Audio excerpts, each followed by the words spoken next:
વડોદરામાં રક્ષિત ચોરસિયાના hit and run કેસમાં court દ્વારા રક્ષિત ચોરસિયાને જામીન આપતા પીડિત પરિવારો આઘાતમાં ગયા છે, સાથે જ નિરાશ જોવા મળી રહ્યા છે. ત્યારે આપણી સાથે વાત કરવા માટે જે અજીતભાઈ કેવલાની છે તેમની સાથે આપણે વાત કરીશું.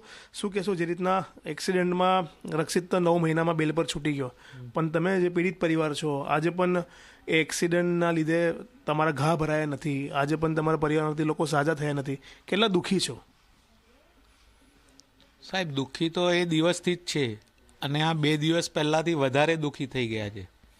કારણ કે અમે તો એવું જ વિચારતા હતા કે ટ્રાયલ ફાસ્ટ ચાલશે અને અમને ન્યાય મળશે.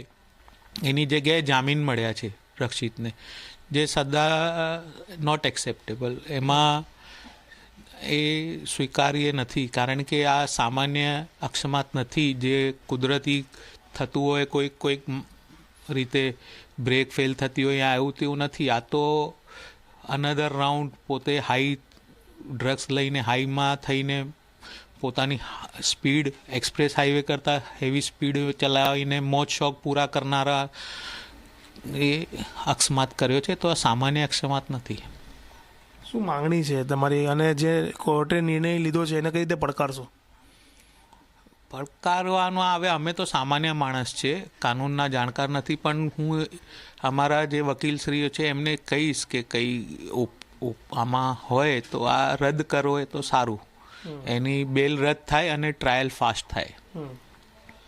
જે રીતના અનધર રાઉન્ડની બૂમો પાડી, એક્સિડન્ટ કરવામાં એને સાબિત થયું કે એને ગાંજાનો નશો કર્યો તે વખતે, તો માનો છો કે ફરીથી આવી રીતે ઘટનાઓને સર્જી શકે છે?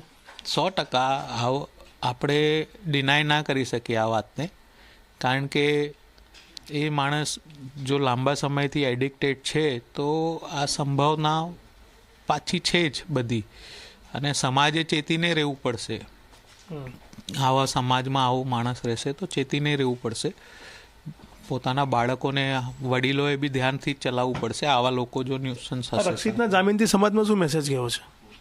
સમાજમાં એ જ મેસેજ જાય ને કે જે લોકો મોજ શોખના આદિ છે, આ રીતના કહેશે ને કે રક્ષિતને જામીન મળ્યા છે તો અમને બી મળશે, જલસા કરો.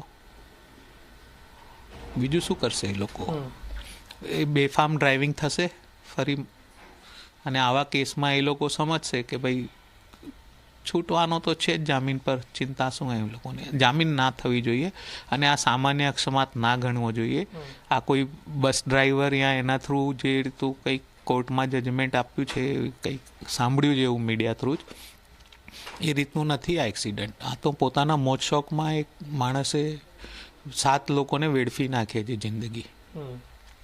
શું માંગણી છે સરકાર, ન્યાયતંત્ર પાસે? બસ આ બેલ રદ થવા જોઈએ અને ટ્રાયલ ફાસ્ટ થઈને ન્યાય મળવો જોઈએ. બેલ રદ થવા જોઈએ, ટ્રાયલ ફાસ્ટ થઈને ન્યાય મળવો જોઈએ, તે માંગણી કેવલાની પરિવાર પણ કરી રહ્યો છે, અને પટેલ પરિવારે પણ આ જ માંગણી કરી છે. આવા અનેક પરિવાર છે, 7 જેટલા ઈજાગ્રસ્ત હતા, તેમાંથી 1 મહિલાનું મૃત્યુ થયું હતું. આ તમામ લોકોની એક જ માંગ છે કે રક્ષિત ચોરસિયાના જામીન રદ થવા જોઈએ. ટ્રાયલ કેસમાં કોર્ટમાં એનો જે કેસ છે તે ઝડપી ચાલવો જોઈએ, અને પરિવારને અને જે મૃતકો છે તેમને ન્યાય મળે અને રક્ષિતને સજા થાય તેવી માંગણી તમામ લોકો કરી રહ્યા છે.